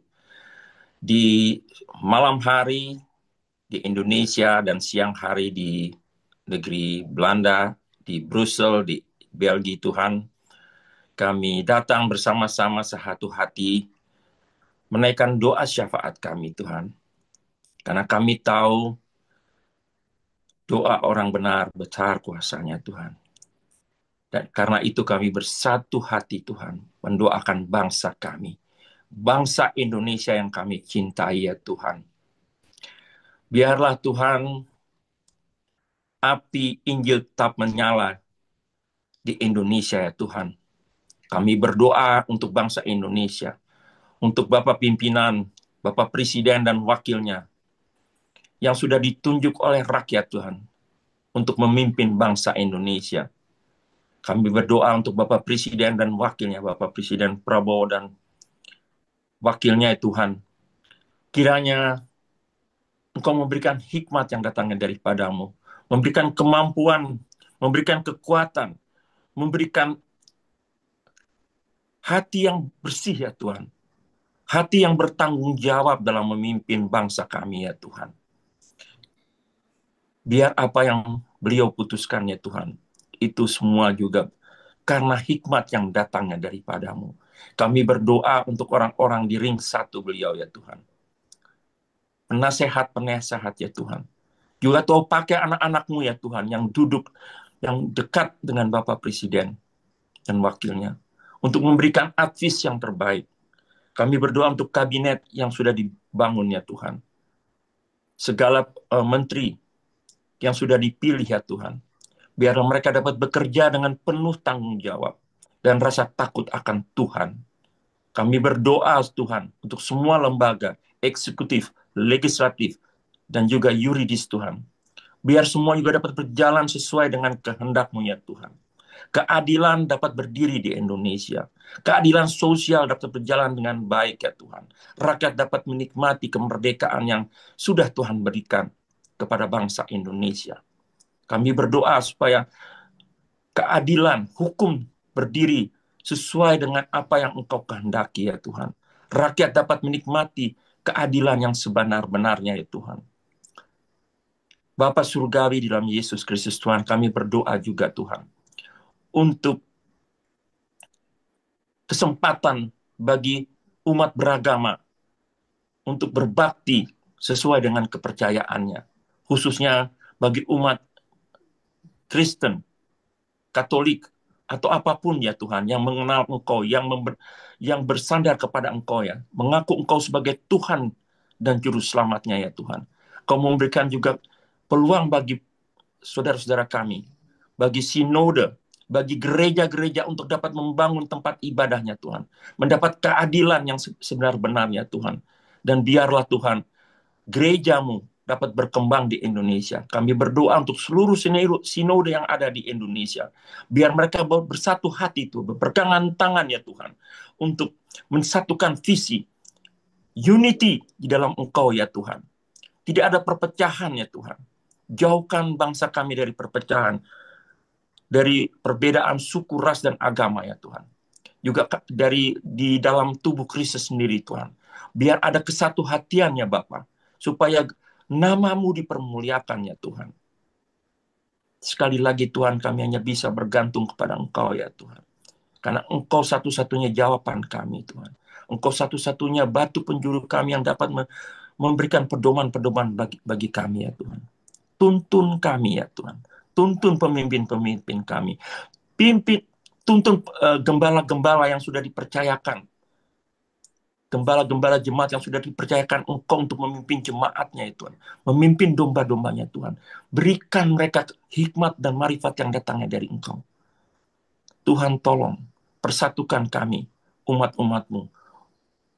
Bapa surgawi, kami berdoa juga Tuhan, untuk perdamaian di Timur Tengah.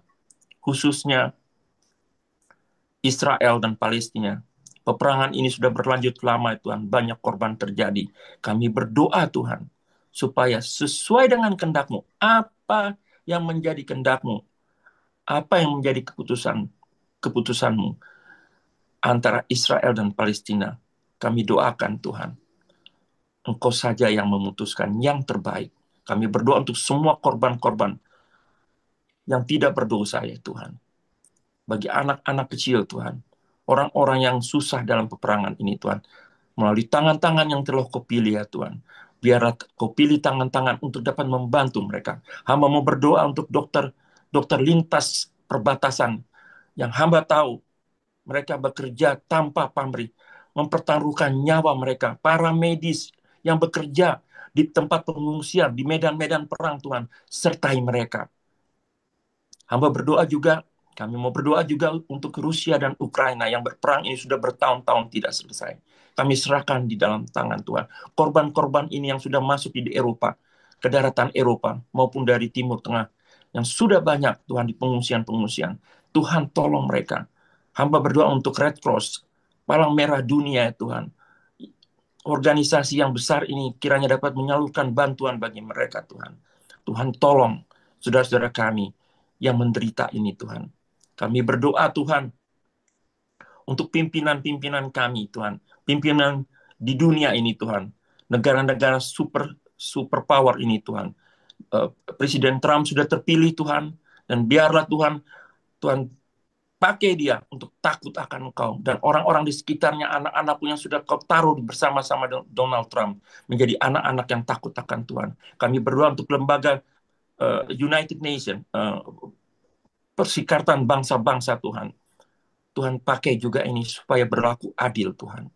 Hamba berdoa Khususnya tadi kami sudah mendengarkan kesaksian. Kami kembali kepada Ibu Devina ya Tuhan. Tuhan berkati pelayanannya Tuhan. Kesaksiannya sungguh menggugah hati kami yang mendengarnya Tuhan. Dan kami percaya apa yang keluar dari mulutnya, kesaksian yang dia alami Tuhan bersama Engkau, kemenangan yang dia alami itu juga menjadi kesaksian apabila dia berhadapan dengan orang lain yang ingin mendengar ceritanya Tuhan. Dan kami percaya kesaksian ini memberkati banyak orang. Hamba berdoa Tuhan untuk Ibu Grace yang juga masih menderita cancer ya Tuhan. Kami percaya Tuhan, kuasa Tuhan itu lebih besar dari cancer yang ada di dalam tubuh Ibu Grace. Tuhan tolong Ibu Grace menghadapi ini Tuhan. Berikan dia kemampuan untuk bertahan, tetap setia kepada Tuhan dan percaya dan menyerahkan dirinya Tuhan ke dalam tangan-Mu Tuhan. Engkau adalah tabib dari segala tabib, dokter dari segala dokter. Dan Engkau mampu melakukan segala hal yang mustahil bagi manusia, tapi tidak mustahil bagi Engkau. Kami berdoa untuk semua yang hadir di sini, hamba-hamba-Mu Tuhan, satu persatu di sini, yang tidak bisa hamba sebutkan namanya. Tuhan berkati pelayanan-pelayanan mereka. Kami tahu banyak hamba-hamba Tuhan ini yang membuka juga komunitas-komunitas. Biar Tuhan pakai komunitas-komunitas ini melalui hamba-hamba-Mu ini untuk menjadi berkat bagi kemuliaan nama Tuhan. Tolong, berikan kemampuan, hikmat yang datangnya daripada-Mu. Juga organisasi yang baik Tuhan, sehingga nama-Mu dipermuliakan. Kami percaya Tuhan, tidak ada yang mustahil bagi-Mu. Dan kami percaya, sekarang waktunya kami untuk bangkit. Untuk bangkit memperkenalkan Engkau, mendeklarasikan Engkau sebagai Tuhan dan Juru Selamat, melalui hamba-hamba-Mu yang telah Kupilih, yang hadir pada malam hari maupun siang hari ini di Eropa Tuhan. Kami percaya, Tuhan memakai hamba-hamba-Mu ini. Tuhan memakai kami en Kristo sebagai pelayanan-Mu ya Tuhan. Indonesia for you, untuk menjadi berkat bagi kemuliaan nama Tuhan. Sekali lagi Tuhan, di dalam Engkau kami berserah. Hanya Engkau satu-satunya harapan kami. Karena Engkau mengajarkan kami iman, pengharapan, dan kasih. Iman yang Kau beri itu tetap bertahan sampai Tuhan panggil. Pengharapan itu tetap bertahan sampai Engkau panggil. Dan kasih itu tetap kami lakukan sampai Tuhan panggil kami. Terima kasih Bapa atas segala waktu yang sudah Kau berikan bagi kami. Segala pujian, hormat, dan syukur kami naikkan padamu ya Bapa. Kami mau tutup doa kami ini seperti Tuhan sudah mengajarkan kami dengan doa yang Tuhan ajarkan. Bapa kami yang ada di dalam surga, dipermuliakanlah nama-Mu, datanglah kerajaan-Mu, jadilah kehendak-Mu di bumi maupun di surga. Berikanlah kami pada hari ini makanan kami yang secukupnya, dan ampunilah kami dari dosa dan pelanggaran kami, seperti kami sudah mengampuni orang yang bersalah pada kami. Janganlah membawa kami ke dalam pencobaan, melainkan lepaskanlah kami daripada yang jahat. Karena Engkaulah yang punya kerajaan, kuasa dan kemuliaan sampai selama-lamanya. Haleluya. Amin. Bapak Ibu, jemaat Tuhan, milik Tuhan, arahkan hatimu dan pikiranmu, tengadahkan kedua belah tanganmu, dan terimalah berkat dari Tuhan. Anugerah dan damai sejahtera dari Allah Bapa, kasih kemurahan dari anaknya Tuhan Yesus, persekutuan dan penghiburan dari Roh Kudus menyertai saudara dari hari ini sampai selama-lamanya. Amin. Amin. Ya, ibadah sudah selesai dan saya akan memberikan sedikit pengumuman bahwa ibadah In Christo Ministry Online Service ini akan diadakan setiap hari Senin. Dan kebaktian berikutnya, ibadah berikutnya akan diadakan pada tanggal 3 Februari. Dan kami berharap Bapak Ibu yang hadir pada malam hari ini atau siang hari di Eropa bisa tetap hadir bersama-sama dengan kami. Dan mungkin ada pengumuman lain dari Ibu Koordinator, kami persilahkan. Baik, shalom, selamat malam Bapak Ibu Saudara yang terkasih dalam Tuhan. Pertama-tama kami ucapkan terima kasih untuk seluruh tim yang sudah mengambil bagian dalam pelayanan malam hari ini. Terima kasih kepada hambanya Ibu Devina yang sudah menyaksikan betapa luar biasanya kasih Tuhan ya. Dan ini sangat memberkati saya secara pribadi dan bagi Bapak Ibu Saudara saya percaya kita semua sangat terberkati ya. Kita melihat bahwa Allah itu berkuasa untuk menyembuhkan ya. Amin. Luar biasa.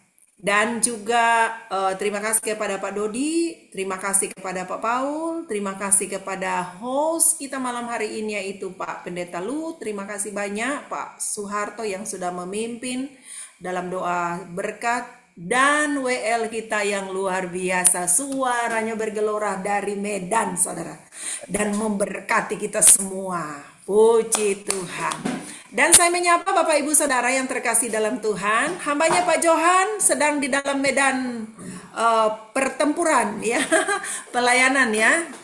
Tuhan sertai Pak Johan. Shalom Bapak Oe Jeng ya, Pak Handoko ya, Pak Hamdoko ya. Tuhan berkati. Di Jambi ya, sungai penuh ya, penuh terus sungainya, berkatnya terus penuh ya.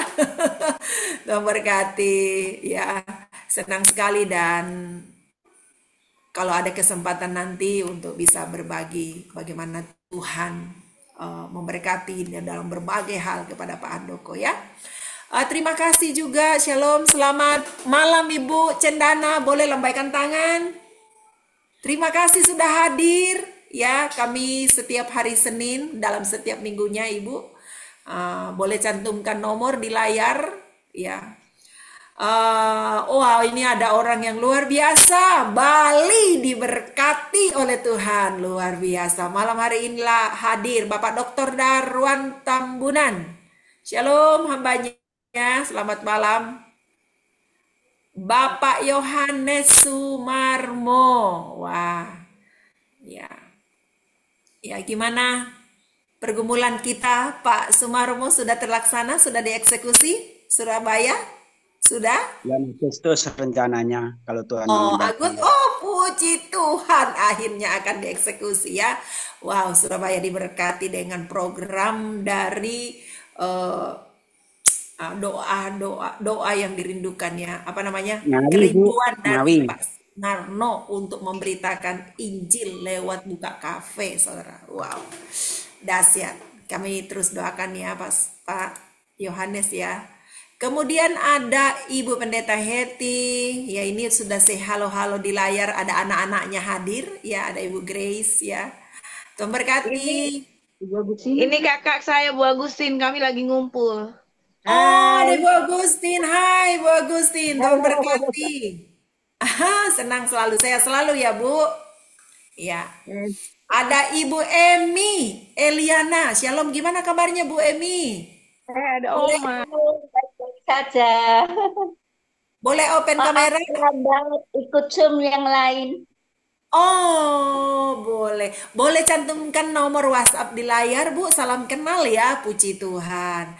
Ini diundang oleh Ibu Grace. Tuhan berkati Ibu, selamat malam. Boleh chat WhatsApp-nya di chat room ya Bu. Ibu. Kalau hari Senin saya banyak kegiatan. Oh begitu, ya baik. Ya. Ibu Dahlia. Ya, Ibu Pendeta Dahlia, istri Bapak Pendeta Johan. Shalom Ibu. Shalom. Haleluya. Dahsyat suaranya bergelora, saudara. Ibu Cendana itu pendeta juga, Ibu. Oh ya? Ya, Oh iya. pendeta GBI, haleluya. Cinta Bangsa Banjarnegara. Puji Iya. Tuhan hadir. Ya, saya ngundang. Oh, terima kasih. Ya. Ya, salam hormat Ibu Cendana Wangi. Tuhan berkati Ibu ya. Sama-sama Bu. Sehat selalu, Tante. Amin. Ya. Masih ada yang lainnya kah yang baru pertama kali bergabung? Ada Ibu Ella tapi sudah left ya tadi Ibu Ella. ada Ibu Ella, ada Ibu Deborah Harita, kemudian ada Pak Pendeta Hendro. Ya, mungkin mereka ada kepentingannya untuk giat lainnya.